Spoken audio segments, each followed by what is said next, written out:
नमस्कार, बहुत स्वागत है आप सभी का। आप देख रहे हैं इंडिया डेली। 3 का सवाल के साथ मैं हूं नैना यादव। नमस्कार, आपके साथ मैं हूं ऋतु। नमस्कार, आपके साथ मैं हूं मीनाक्षी रजा। तो 3 का सवाल में आखिरकार आज का मुद्दा क्या है, सबसे पहले वो जान लीजिए। एसआईआर को लेकर के दरअसल देश भर में सियासी घमासान बचा हुआ है और इस मुद्दे को लेकर के तमाम सियासी दल केंद्र सरकार और चुनाव आयोग पर आरोपों की बारिश कर रहे हैं। दूसरी तरफ सत्ताधारी बीजेपी विपक्ष पर विदेशी दुश्मनों के साथ मिलकर के देश के खिलाफ षड्यंत्र करने के आरोप लगा रही है। और इसी सियासी रस्साकसी में कुछ राज्यों में हो रही बीएलओ की मौतें भी अब बड़ा मुद्दा बन गई हैं, जिस पर सरकार की चौतरफा घेराबंदी की जा रही है। और वही खासकर पश्चिम बंगाल की मुख्यमंत्री ममता बनर्जी और उनकी पार्टी टीएमसी एसआईआर का लगातार विरोध कर रही है। इसी कड़ी में तृणमूल कांग्रेस का 10 सदस्यीय प्रतिनिधि मंडल शुक्रवार को चुनाव आयोग से मिलने पहुंचा। एसआईआर और बीएलओ की मौतों को लेकर के लगातार चिंता जाहिर की जा रही है। टीएमसी ने चुनाव आयोग के सामने अपना पक्ष रखा और 5 सवाल उठाए हैं, लेकिन टीएमसी का दावा है कि 2 घंटे तक चली बैठक के बाद भी चुनाव आयोग की तरफ से उन्हें एक भी सवाल का जवाब नहीं मिला। और आपको ये भी जानना चाहिए कि एसआईआर प्रक्रिया के दौरान पश्चिम बंगाल तृणमूल कांग्रेस नेताओं की चुनाव आयोग के साथ में आज पहली बार बैठक भी हुई और तृणमूल कांग्रेस की ओर से डेरेक ओब्रायन, शताब्दी रॉय, कल्याण बैनर्जी, डोला सेन, प्रतिमा मंडल, सजदा अहमद, ममता ठाकुर, महुआ मोइत्रा, साकेत गोखले और प्रकाश चिक जैसे तमाम बड़े नेता आयोग से मुलाकात करने के लिए पहुंचे थे। लेकिन दावे जो किए जा रहे हैं उनके अनुसार ये सभी खाली हाथ ही वापस लौटे। इस गर्मा गर्म मुद्दे पर हम आपको तमाम अलग अलग पहलू बताएंगे, चर्चा भी करेंगे, लेकिन उससे पहले आपको ये भी सुनना चाहिए कि चुनाव आयोग से मिलने के बाद में टीएमसी सांसद शताब्दी रॉय ने क्या कहा। एसआईआर का प्रोसीड्योर चल रहे वो किसके लिए है? देश में जो घुसपैठियां बोल रहे उनके लिए, या ये करेक्शन, वोटर लिस्ट करेक्शन करने के लिए? अगर वही है तो फिर घुसपैठिया अगर है तो त्रिपुरा क्यों नहीं, मिजोरम क्यों नहीं, अरुणाचल क्यों नहीं, नागालैंड क्यों नहीं, मणिपुर क्यों नहीं, सिर्फ वेस्ट बंगाल क्यों? और वोटर नहीं है ये बोल के हर स्टेट के जहाँ जहाँ बंगालीज लोग हैं वहाँ पे टॉर्चर हो रहे हैं। वहाँ पे जज जब मेरा कॉन्स्टिट्यूंसी से भी बीरभूम से भी लेके गया, वहाँ पे बांग्लादेश भेज रहे। इसका कोई सोल्यूशन है ही नहीं। उनको लगे ये बांग्ला है नहीं, ये कोई डिफरेंट लैंग्वेज बोल रहे, तो वो इंडियन है ही नहीं, वो बांग्लादेशी है। ये कौन प्रूफ करेगा, क्यों करेगा? उसका हिम्मत क्यों है जो ये बंगाली बोलने से आप बंगाली हो लेकिन बांग्लादेशी हो? ऐसा तो बोल नहीं सकते। अगर ये वोटर लिस्ट गलत है, अगर मान ले ये वोटर लिस्ट गलत है, तो इतना जो लास्ट वोट हुआ सब गलत है। तो उसमें क्या करना है? सरकार को भी गिराना है, एमपीज को भी गिराना है, एमपी एमएलए को भी, क्योंकि वो वोटर लिस्ट ही सही नहीं है। तो आपने सुना, ये प्रतिक्रिया थी। दरअसल जिस तरह से इलेक्शन कमीशन से टीएमसी के तमाम, ये कहा जाए कि प्रतिनिधिमंडल मिलने के लिए पहुंचा, लेकिन उन्हें फिर भी वहां से कोई भी बहुत ज्यादा उम्मीद नजर नहीं आई। इसी बीच जो तमाम बड़े सवाल 3 का सवाल में खड़े होते हैं वो आपको बता देते हैं। पहला सवाल ये कि क्या एसआईआर को लेकर अब सियासी घमासान मचता हुआ और भी रफ्तार से मचता हुआ नजर आता है, और क्यों ये सियासी घमासान है? इसके साथ एक और सवाल है कि टीएमसी ने ईसी के सामने यानी कि इलेक्शन कमीशन के सामने आखिरकार कौन से 5 सवाल रखे हैं? और सबसे और आखिर बड़ा सवाल ये कि आखिर अभी तक सहमति क्यों नहीं बन पाई है? अब क्या करेगी टीएमसी? ये सबसे बड़ा सवाल है जिस पर आज हम जवाब लेंगे। हमारे साथ खास मेहमान जुड़े हुए हैं। महबूब रजा हमारे साथ सबसे पहले जुड़े हुए हैं। आपका बहुत स्वागत है, पत्रकार है। महबूब जी, देखिए किस तरीके से यहाँ पर एसआईआर को लेकर के बंगाल चुनाव से पहले, अगर हम कहें उससे पहले सुगबुगाहट भी अभी शुरू नहीं हुई है, लेकिन अभी एसआईआर के नाम पर बंगाल से लेकर के पूरे देश में अलग अलग राज्यों में जहां जहां पर भी एसआईआर होने वाले हैं, उन राज्यों को टारगेट करके घमासान की स्थिति देखने को मिल रही है। आप क्या मान रहे हैं? देखिए, बहुत बहुत शुक्रिया, आपने बहुत बेहतर टॉपिक भी उठाया। चीफ मिनिस्टर ममता बनर्जी अब तक जब से एसआईआर का अमल शुरू हुआ है 2 letter election commission of India को लिख चुकी है। पहला लेटर तो बताया कि ये तबाहकुन है, ये से नहीं होनी चाहिए और टाइम चाहिए, 2-3 साल का पीरियड चाहिए, एक वो था। दूसरा जो लेटर लिखा गया था जो सीईओज इलेक्शन के थे और डीईओ, मतलब जो डायरेक्ट डेटा एंट्री करते हैं कॉन्ट्रेक्चुअल बेसिस पे, उसको लेकर के कहा था कि जिस तरीके से वोटर लिस्ट में सुधार लेकर आएंगे, डेटा लेकर आएंगे, वो हमारे लोग उस किस्म के कामों में मुलविस ना हो और इलेक्शन कमीशन अपने एतबार से ये सब सारी चीजें देखे। ये सारी बातें अपनी जगह में है, मगर 26 तारीख को सुप्रीम कोर्ट में सुनवाई भी हुई कि और इलेक्शन कमीशन ऑफ इंडिया से जवाब भी सुप्रीम कोर्ट ने तलब किया कि भाई जो 23 लोग की जो अमवात हुई है, मौतें हुई है, इसकी सच्चाई क्या है। इलेक्शन कमीशन इसको जवाब दे, अपना इलेक्शन जमा करे। वो एक मसला था। तीसरा अहम मसला यह है कि जो मैं पहले भी आपके चैनल में बोल चुका हूं, आपके भी डिबेट में बोल चुका हूं कि 2024 में जो वोटर्स जेन्युइन होते हैं और जेन्युइन वोटों के जरिए से वो चुन करके समझिए कि प्राइम मिनिस्टर बनाते हैं, एमपी बनाते हैं, आखिर वो क्या हो जाता है 1 साल के अंदर में, ये समझिए कि वो इलीगल वोटर्स हो जाते हैं। तो ये एक बहुत बड़ा सवालिया निशान है। और इससे पहले भी एसआईआर कंप्लीट हुआ है, एसआईआर में कोई मामला नहीं था, हमेशा सुबह, मगर जिस तरीका से हंगामा आराई की जा रही है, अगर रोहिंग्या को हटाने का मसला था, बांग्लादेशी को हटाने का मसला था, तो सिर्फ बंगाल में कर लेते, असम में कर लेते। असम में तो हो नहीं रहा, बंगाल में हो रहा है। बंगाल के साथ साथ अरे महबूब रजा, आपकी जानकारी के लिए बता दें, एसआईआर सिर्फ आपके पश्चिम बंगाल में नहीं हो रहा है, ये पूरे भारत में हो रहा है। इसको सिर्फ एक ही सियासी चश्मे से देखना बंद कीजिए ना, जरा भरोसा रखना पड़ेगा। असम में भी हो रहा है, जिस असम की आपको चिंता हो रही है, 12 असम में भी हो रहा है, पश्चिम बंगाल में भी हो रहा है। कि अगर रोहिंग्या बांग्लादेशी का मसला, तो ये 2 रियासतों का मसला था। बाकी यूपी में क्या मैटर है, गुजरात का क्या मैटर है, राजस्थान का क्या है, और भी देकर क्या मसला, वहां तो कोई ऐसा रोहिंग्या वगैरह कोई मैटर ही नहीं है। मगर ये क्या है, पहले इलेक्शन कमीशन की तरफ से क्या कहा गया था, महबूब जी जरा सुनिए, क्या कहा गया था इलेक्शन कमीशन की तरफ से कि 26 और 27 में जहां चुनाव हो रहे हैं, पहले चरण में वहां पर हो रहा है, उसके बाद दूसरा चरण भी आएगा, तो थोड़ा सा इंतजार तो करना पड़ेगा ना असम तक जाने के लिए, पूर्वोत्तर के और राज्यों तक जाने के लिए। लेकिन राकेश पोद्दार जी से मैं सवाल ले लेती हूँ। राकेश जी, अब सवाल ये खड़े हो रहे हैं, आज जो डेलीगेशन मिला तो मिला, उनका ये कहना है कि आखिरकार इतनी जल्दबाजी क्यों थी। अब मैं उत्तर प्रदेश की अगर बात करूं, उत्तर प्रदेश में तो अभी वक्त है चुनावों के लिए, वहां पर भी एसआईआर की प्रक्रिया चल रही है, मध्य प्रदेश में भी एसआईआर की प्रक्रिया का चल रही है। लेकिन अगर उत्तर प्रदेश के आंकड़े देखूं या फिर पश्चिम बंगाल के आंकड़े देखूं, तो बीएलओ की मौत तो हो रही है। अब परिवार वाले साफ तौर पर ये कह रहे हैं कि काम का दबाव ज्यादा है, तो ये डिस्ट्रीब्यूशन नहीं होना चाहिए काम को लेकर के। स्पष्ट रूप से जानने की जरूरत है कि एसआईआर पहली बार नहीं हो रही है। एसआईआर लगातार 2003 से लेकर लगातार हो रही है। 2009 में हुआ, 16 में हुआ, 22 में हुआ, 24 में हुआ। और जो भी जितने भी विधानसभा के चुनाव होते हैं देश के अंदर, लगभग 6 विधानसभाओं को चुनाव में एसआईआर के माध्यम से ही चुनाव हुआ है। और एक चीज बताइए, जिनकी मृत्यु होगी, क्या उनका मतदाता सूची में नाम होना चाहिए? अगर कोई व्यक्ति बिहार से चलकर दिल्ली चले गए, जो बंगाल से चलकर दिल्ली चले गए, क्या उनकी मतदाता सूची में नाम होना चाहिए? जिनकी उम्र 18 से ऊपर हो गया, क्या मतदाता सूची में उनका नाम नहीं आना चाहिए? इन लोगों के पास कोई मुद्दा ही नहीं है। रही एसआईआर की बात बार बार करते हैं, ये जो विपक्षी गठबंधन है या विपक्षी दल जो है, वो तमाम सवाल इसी को तो लेकर कर रहे हैं कि इतनी हड़बड़ाहट क्यों है, इसकी लाइन और लेंथ क्या रहने वाली है, कैसे आप इसे अमल करेंगे इतने कम समय में। बीएलओ की मौत का जिक्र ही इसलिए आ रहा है ना सर। देखिए, बिहार में भी एसआईआर हुआ, एसआईआर के माध्यम से बिहार का चुनाव हुआ। एसआईआर खत्म हुआ, मतदाता सूची को स्पष्टीकरण कर गया, शुद्धिकरण किया गया। और बीएलओ की बात कर रहे हैं, मैं चुनाव आयोग से, आपके तरफ से, मैं अपनी पार्टी की तरफ से भी मांग करता हूं कि चुनाव आयोग जो है स्पष्ट रूप से कुछ जो बीएलओ हैं उनको काम का बोझ कम दे।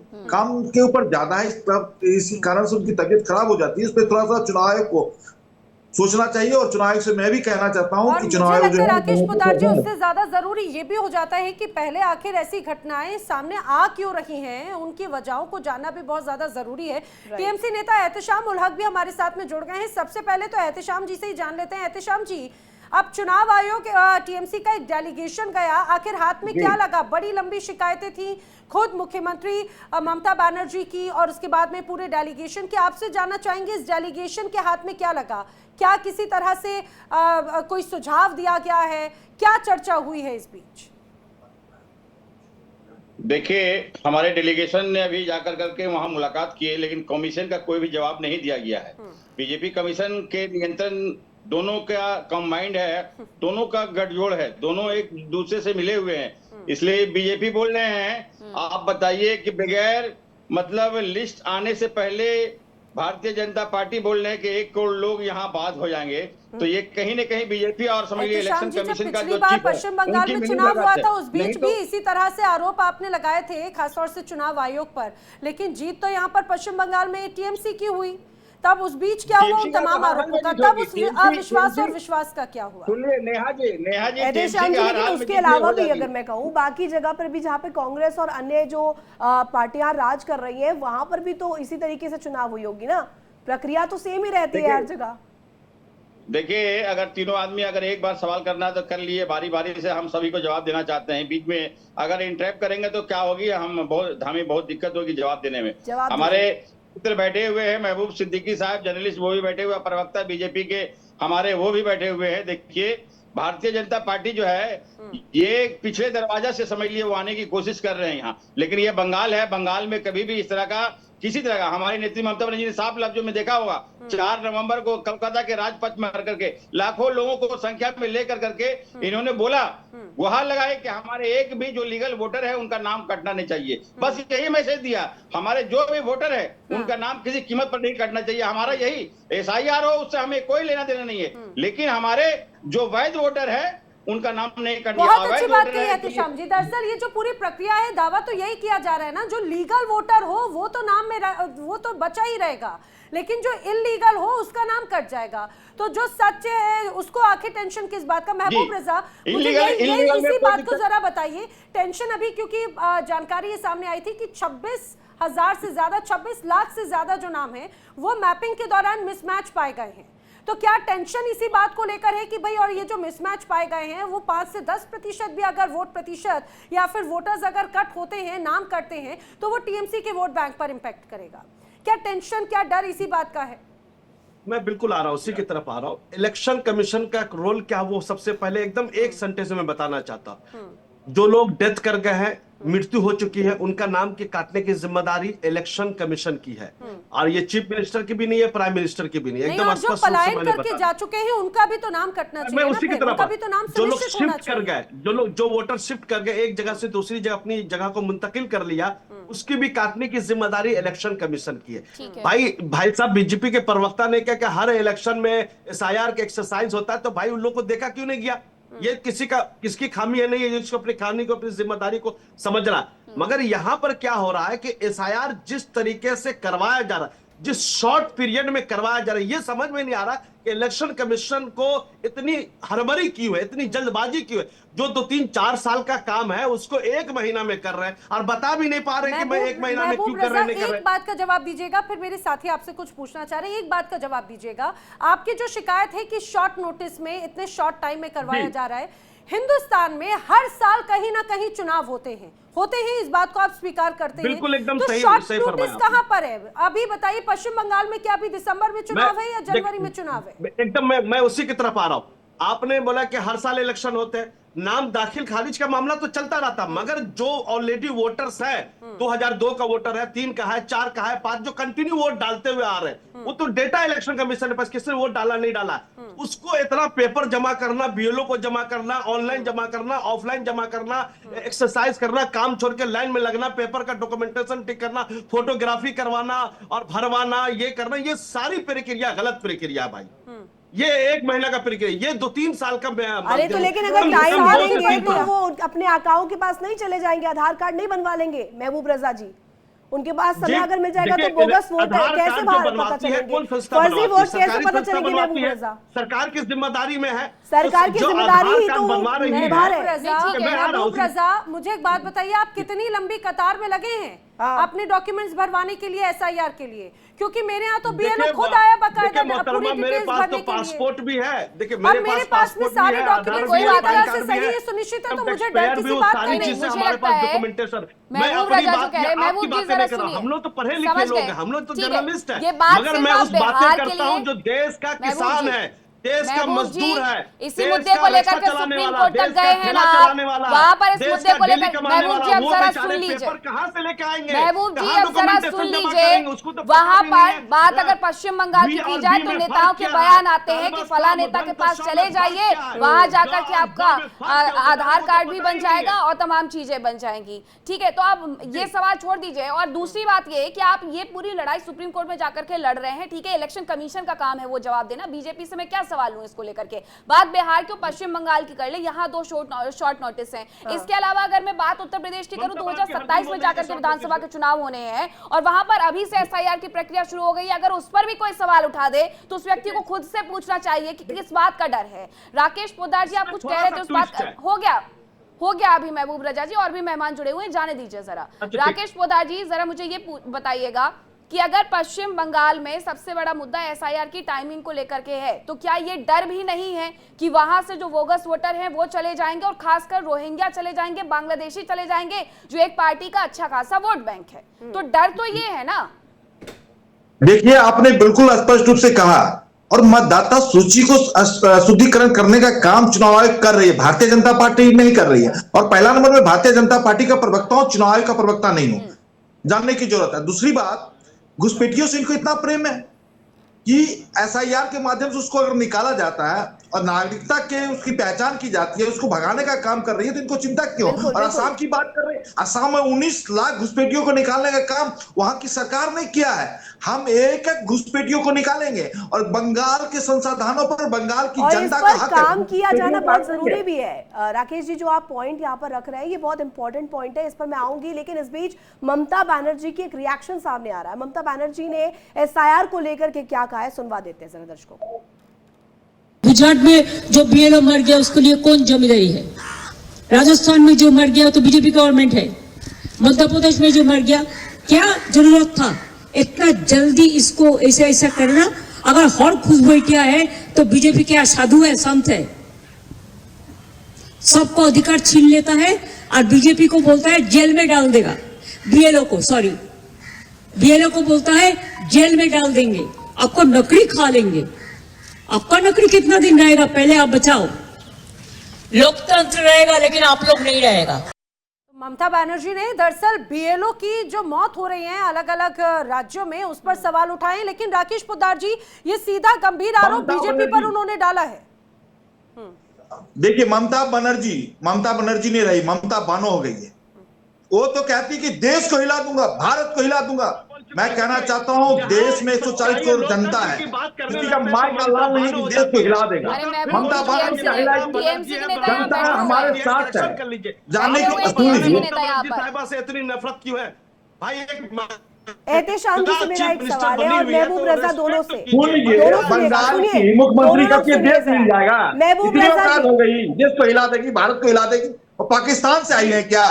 पाकिस्तान की नागरिकता नहीं है क्या? एक एक करके बोलिए, दर्शकों को कंफ्यूज मत करिए, यही तो कंफ्यूजन देखिए, लोकतांत्रिक देश है, सवाल पूछने का अधिकार, अपनी बात रखने का अधिकार है। आप जिम्मेदार पद में बैठे व्यक्ति के लिए पाकिस्तान से आई है, इनको तो आप जिम्मेदार पद में बैठे व्यक्ति के लिए जरा इस्तेमाल जो कर रहे हैं वो जरा सोच समझ के करना चाहिए। इनसे माफी मंगवाइए, ये बहुत गलत नहीं, वो तो कहती है देश हिल जाएगा। सही बोल रही है क्या ममता बनर्जी? महबूब रजा, आपसे मेरा सवाल ये है, सुन तो लीजिए, सवाल तो सुनिएगा, नॉन स्टॉप बोल रहे, रुकिए, सुनिए सर। उसका नाम मैंने कहा कि ममता बानो रखना चाहिए। पाकिस्तान से आई है। राकेश जी, महबूब रजा से सवाल है। महबूब जी बताइए, आप ही लोग थे ना एक देश एक चुनाव का भी विरोध कर रहे थे, और अब ये कह रहे हैं कि एक जब चुनाव आ रहा है बंगाल का, उससे पहले ही क्यों करवा रहे हैं सर? हर साल तो चुनाव होगा ही सर, कहीं ना कहीं तो होगा। फिर एक देश एक चुनाव पर आप क्यों नहीं एग्री करते? वही करवा लेते ना फिर। देखिए, बहुत अच्छा आपने सवाल पूछा है। देखिए, ममता बनर्जी साहबा ने एसआईआर के खिलाफ नहीं है, उन्होंने क्या जो टाइम शॉर्ट टर्म 1 मंथ दिया गया, मैं इसके खिलाफ हूं। बोला 2-3 साल में आराम से करवाइए, दूसरी तीसरी सुप्रीम कोर्ट से बड़े हो गए, करवा लेंगे, बड़े खिलाफ बोल रहे हैं, ड्राफ्ट को शामिल सुप्रीम कोर्ट से बड़े हो गए। फिर क्या बहुत सारे लोगों का जो नॉन बीजेपी वोटर्स, उसका नाम को काट दिया जाएगा, टीएमसी का वोटर को, कांग्रेस के वोटर को, सीपीएम के वोटर को, समाजवादी के वोटर को काट दिया जाएगा। फिर जब इलेक्शन कमीशन होगा, बात समझ में नहीं आ रही है। एहतेशाम उल हक जी बैठे हुए हैं, टीएमसी पार्टी के लीडर हैं। महबूब रजा, आपके नाम के सामने अभी भी यहाँ डेजिग्नेशन में पत्रकार लिखा हुआ है। अरे महबूब जी जरा सुनिए, ये आप समझ लीजिए। महबूब जी समझ गए, हमारे दर्शक भी समझ गए, लेकिन आप जरा समझिए कि टीएमसी के नेता यहाँ पर उस बात को रखने के लिए बैठे हुए हैं। एहतेशाम उल हक, जब आपसे इस बारे में पहले भी हमने चर्चा की थी एसआईआर के मुद्दे पर, आपकी पार्टी के नेता की तरफ से बताया गया था कि बीएलए भी भेजे जा रहे हैं, आप लोग अपने एजेंट भी तो भेज रहे हैं ना बीएलओ के साथ, तो फिर इतना डर क्यों है? कि किसी का नाम कट जाएगा। आप भी तो ये चाहेंगे ना एहतेशाम जी की बंगाल में सारी चीजें अच्छे से रहे, सुव्यवस्थित रहे और कोई इस तरीके से घुसपैठ ना कर पाए कि वहां की जो डेमोग्राफी है बिगड़ जाए। एहतेशाम जी आप भी तो यही चाहते होंगे। देखिए कृपया ध्यान पूर्वक जरा, तीनों आप लोग बैठे हुए हैं एंकर, और हमारे बीच में दो और हमारे अलावा दो पैनलिस्ट बैठे हुए, महबूब राजा भाई और प्रवक्ता जो बीजेपी के जो बैठे हुए राकेश पोद्दार जी। इस हिसाब से अभद्र भाषा कृपया जरा सुनिएगा, इसलिए कि देखिए आप के चैनल में आप बीजेपी को बुलाए हैं, टीएमसी को बुलाए हैं, और एक और समझिए कि इतना बड़ा समझिए आप पत्रकार हैं, उनके बीच में इन्होंने सबसे पहले ये जो ममता बहनों कहे हैं इस पर हमें कंडेम करता हूँ, और दूसरा इन्होंने कहा है कि ममता बनर्जी का पाकिस्तानी है। यही आप उनसे पूछिए कि क्या तो देश हिला देंगे, मुख्यमंत्री होकर देश हिलाने की बात करेंगे, देश हिल जाएगा। एकदम चुप रहो, चुप रहो। अरे चुप रहो, बोलते हैं क्या, कैसे बोला जाता है, इस देश का खाते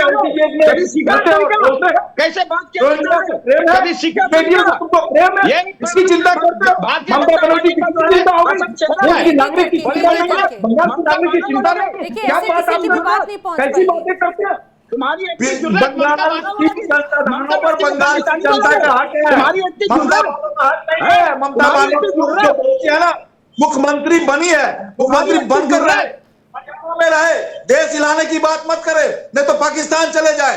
देश हिला देंगे, भारत हिला देंगे। 140 करोड़ जनता देखो बैठी हुई है, बंगाल की जनता देखो बैठी है, देश हिला देंगे। ऐसी बातें पश्चिम बंगाल में सत्ता तुम लोगों का पूरा नहीं होगा, बीजेपी वालों का सपना पूरा नहीं होगा पश्चिम बंगाल में, सपना नहीं कर सकता। बेटियों से प्रेम हो गया, रोहिंग्या से प्रेम हो गया। हिमायू कबीर क्या बोलता है, बाबर हो गया। अरे बाबर कहाँ चला गया पता है आपको? मुगलों में छाती पे भगवा ध्वज हम फहराए हैं, मुगलों की छाती पे भगवा ध्वज हम फहराए हैं। देखिए एसआईआर की प्रक्रिया को लेकर के सवाल ही पूछे जा रहे हैं उनकी तरफ से भी कि आखिरकार इतनी जल्दबाजी क्यों थी। राकेश जी सुनिए, अभी इतना भावुक होने की जरूरत नहीं है, मुख्यमंत्री हैं वो, और अगर आप उनके नाम के साथ इस तरीके से खिलवाड़ करेंगे तो उनकी पार्टी के नेता बोलेंगे, और वो इसीलिए बैठे हुए हैं यहाँ। राकेश जी जरा सुनिए, एहतेशाम उल हक जी सवाल यही था, देखिए उन्हें टोक दिया गया था, उन्हें मेरी सहयोगी ने भी टोका था, दोबारा से टोका जा रहा है। एहतेशाम उल हक जी मेरा सवाल सीधा आपसे ये था कि अगर बंगाल में घुसपैठियों की दिक्कत है, राकेश जी अभी हो गया, किसी और पार्टी के नेता को भी बोलने दीजिए, वो भी यहाँ पर डिबेट में हिस्सा लेने के लिए आए हैं। राकेश जी की आवाज थोड़ा गिराइए, ये नहीं समझेंगे, ये नहीं सुनेंगे। एहतेशाम उल हक जी जरा इस बात का जवाब दीजिए कि आप भी चाहते हैं कि पश्चिम बंगाल की डेमोग्राफी खराब ना हो, वहां पर स्थितियां इस तरीके से ना बने कि एक समाज ज्यादा हावी हो जाए दूसरे समाज पर, या वो घुसपैठिए हों, तो आप भी तो चाहेंगे कि वहां से घुसपैठिए बाहर चले जाए। मैं समझ गई क्या कह रहे हैं कि टाइमिंग बहुत कम है, उसे लेकर के आपका एक पूरा डेलीगेशन जाकर के चुनाव आयोग से मुलाकात कर आया है, हाथ क्या लगा? मीनाक्षी जी सबसे पहले हमको 1 मिनट से 2 मिनट दिएगा, आप जब हमको बुलाए हैं कोई भी बीच में हम तमाम सवाल का जवाब दें, आप बीच में इनको बीजेपी के जो प्रवक्ता राकेश पोद्दार जी बैठे हुए हैं वो कान खोल के सुने।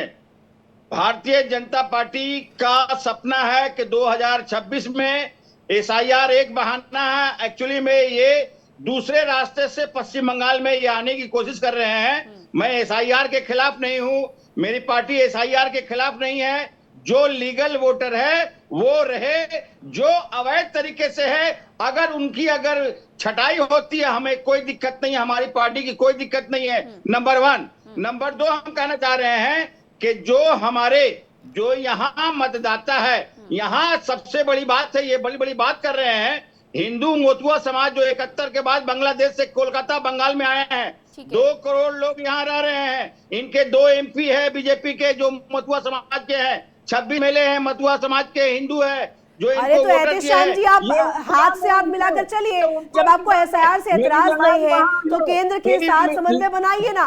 राज्य में तो आपकी सरकार है, आपको एसआईआर से दिक्कत नहीं है, टाइमिंग से दिक्कत है, बैठ जाइए राउंड द टेबल और बात कर लीजिए, पॉइंटर रख लीजिए, क्या दिक्कत है? एक बात रितु जी हमारे मित्र अभी जो बोल रहे हैं राकेश जी कि आसाम में 19 लाख घुसपैठियों को निकाला गया है, अभी आपके चैनल के बीच में कहे हैं 19 लाख लोगों को जो निकाला गया है, 15 लाख हिंदू है। अरे एहतेशाम जी, 15 लाख बीच का हिंदू रास्ता भी है। निकलता है। 15 लाख हिंदू बिल्कुल है, एहतेशाम मुसलमान मुलाक, नहीं है। आपने बिल्कुल सही बात बिल्कुल बोली। सही, आपने अब आप पॉइंट पर आए हैं, क्योंकि हमेशा से हिंदू यही हिंदू बात का सुनी राज सुनी, करते हैं। धर्म और हिंदू धर्म के का नाम पर दुश्मन है, राजनीति बीजेपी होती है, एक पर सुनिए। चाहे हिंदू हो, बीजेपी मुस्लिम हो, सिख हो, हिंदू ईसाई का हो, कोई भी हो ना, दुश्मन, अगर वो नौजवान उस राज्य का दुश्मन, नहीं है बीजेपी रहने देश का वाला, दुश्मन। तो उसको वोट देने का अधिकार कैसे होगा? ठीक है, नौकरी करने जा सकता है, वोट देने का अधिकार कैसे होगा? यही तो एसआईआर का मुख्य उद्देश्य है, जो वोटर लिस्ट है उसे मुझे कहाँ सिस्टमैटिक आपत्ति करने है? का। आपने खुद ही नहीं इस बात को टाइमिंग स्वीकार जो कर है लिया। 1 महीना है। एहतेशाम उलग, टाइमिंग अभी सुनिए, आप आधे यही घंटे बात जो का- मीनाक्षी ने आपसे आप पहले आधे पूछी थी, घंटे मुझे एक का बात थोड़ा बताइए। एक सेकंड। एहतेशाम नेहा उलग, जी, सुनिए, नेहा जी, मैं ये नेहा कह रही हूँ जी, कि बड़े नेहा आरोप जी, हमेशा से नेहा लगते जी, रहे नेहा पश्चिम जी। बंगाल पर, हमेशा से घुसपैठियों को शरण देने का, शरणार्थियों को शरण देने का, या फिर यहाँ पे वोटर लिस्ट के साथ में छेड़छाड़ करने का। तो ये बड़े आरोप लगते हैं ना, आपके पास में तो अच्छा मौका है अपनी छवि को सुधारने का। सुनिए, मेरी छवि बिल्कुल क्लियर थी, है अरे और मैं रहेगी। पश्चिम बंगाल मेरी की छवि बात में कर रही हूँ, घबरा क्यों रहे हैं? पर्सनल हो गए हैं आप तो। फिर घबरा क्यों रहे थे नहीं। श्याम जी? हो जाने दीजिए नहीं प्रक्रिया। नहीं, मैं क्यों नहीं हो रहा हूँ? आप लोग जिस हिसाब से आप लोग न्यूट्रल है, आप चौथा स्तंभ है देश के, चौथा स्तंभ है, कम से कम न्यूट्रल बात क्या कीजिए, हमको खुशी होगी। हम लोग वहां लड़ाई नहीं, मेरे फ्रेंड कहाँ है? टाइमिंग का डिफरेंट है। आज बीए की जाने जा रही है, काश आप लोग बैठे हुए हैं जर्नलिस्ट, आपको कहेगा 18 घंटा का शो करने का, आप कर पाएंगे क्या? एक दिन की बात, करते हैं, 2 आप दिन की उसकी बात। टेंशन मत लीजिए, हमारी जरूरत पड़ती नहीं, है तो मैं- बिल्कुल करते हैं, ऐसा जहाँ कुछ पर नहीं है। देश हित की बात बिल्कुल, होती है, जहाँ देश हित की बात होती है वहाँ हर 24 व्यक्ति घंटे खड़ा नहीं रहता है। जाएंगे। नहीं, कोई बात नहीं, मैं आपकी बात समझ गई, लेकिन आपको अगर बीएलओ की चिंता हो रही है, मैं ये भी समझ रही हूँ, आप उनके साथ अपने बीएलए भेज रहे हैं, ये जानकारी भी टीएमसी पार्टी की तरफ से दी गई थी, तो मुझे नहीं लगता कि घबराने वाली कोई बात है। आपने आपके डेलीगेशन ने जाकर के मुलाकात कर ली, सर बहुत धन्यवाद आपका तमाम चर्चा में शामिल होने के लिए, जुड़ने के लिए। लेकिन बात यही है कि टाइमिंग को लेकर के जो सवाल उठ रहे हैं पश्चिम बंगाल में, दरअसल उसे लेकर के डेलीगेशन ने बात की है। दूसरी तरफ सुप्रीम कोर्ट में भी सुनवाई हो रही है। अब सुप्रीम कोर्ट की तरफ से क्या कुछ कहा जाता है उस पर भी हमारी नजर रहेगी, लेकिन एक सच ये भी है कि बीएलओ पर काम का बोझ बढ़ा है और मौतों का आंकड़ा भी बढ़ा है। नैना, इसमें कोई शक नहीं, लेकिन फिर भी ये कहावत है, सांच को आंच क्या, जिसके पास में सारे डॉक्यूमेंट्स हैं उसे एसआईआर का खौफ होना भी नहीं चाहिए। लेकिन बीएलओ पर दबाव होना अपने आप में एक बड़ी बात है, जिस पर चिंता भी समय समय पर जाहिर की जा रही है और उस पर काम भी किया जा रहा है। तमाम बड़ी खबरों पर हम बने हुए हैं, लेकिन वक्त एक छोटे से ब्रेक का है। इंडिया डेली अब आपकी स्मार्ट टीवी पर भी मौजूद है। इंडिया डेली 24/7 अब आप लाइव देख सकते हैं इन सभी प्लेटफॉर्म्स पर।